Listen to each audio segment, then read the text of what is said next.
गलत काम करने से मुझे तो बहुत डर लगता है और मैं सोचती हूँ सिर्फ मुझे ही क्यों, आप सबको भी डर लगता ही होगा क्योंकि इल्लीगल एक्टिविटीज के परिणाम बहुत ही भयानक हो सकते हैं, जैसे कि लीगल नोटिसेस, जेल जाने की नौबत और जाने क्या क्या।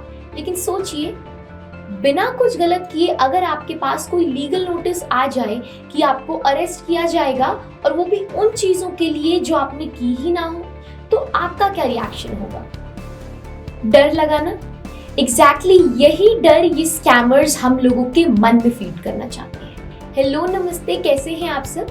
मैं हूं मानसी और आज हम बात करेंगे कि कैसे साइबर क्रिमिनल्स हम लोगों के डर का फायदा उठाकर हमारे साथ डिजिटल अरेस्ट, साइबर फ्रॉड कर रहे हैं।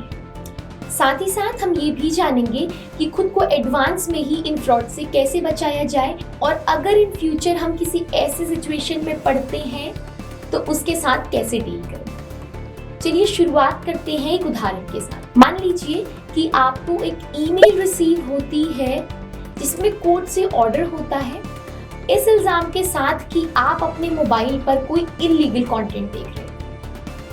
ये ईमेल्स पहली नजर में तो काफी ऑफिशियल लगती हैं। इनमें लीगल जार्गन्स, ऑफिशियल दिखने वाली सील्स और सिग्नेचर्स होते हैं जो आपको ये मानने पर मजबूर कर देते हैं कि ये ईमेल्स असली हैं।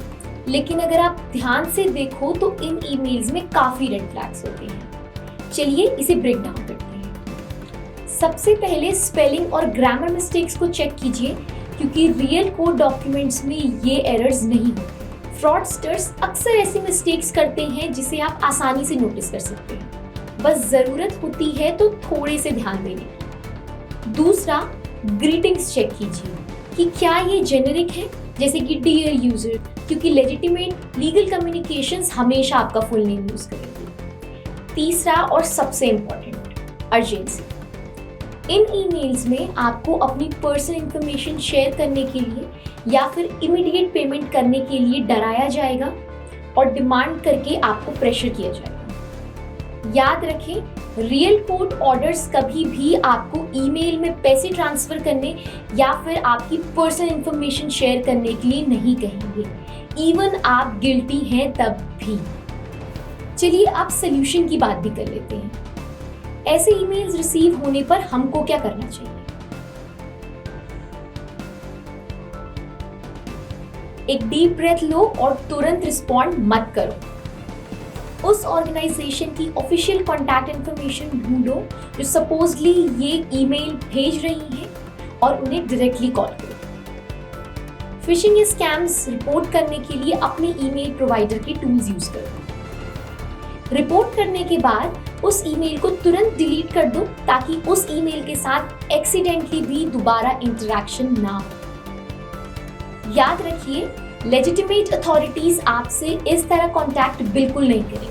अगर आपको कभी कोई रियल कोर्ट ऑर्डर मिलेगा तो वो सिर्फ उनके ऑफिशियल चैनल से ही आएगा, ऐसे अनइनवाइटेड ईमेल्स के थ्रू बिल्कुल भी नहीं। एक और बात, इन स्कैमर्स का प्राइम मोटिव आपको डराना होता है ताकि आप बिना सोचे समझे कुछ रिएक्शन दे दें और इनका फायदा कर पाएं, क्योंकि ह्यूमन इमोशंस के साथ खेलना सबसे आसान काम है।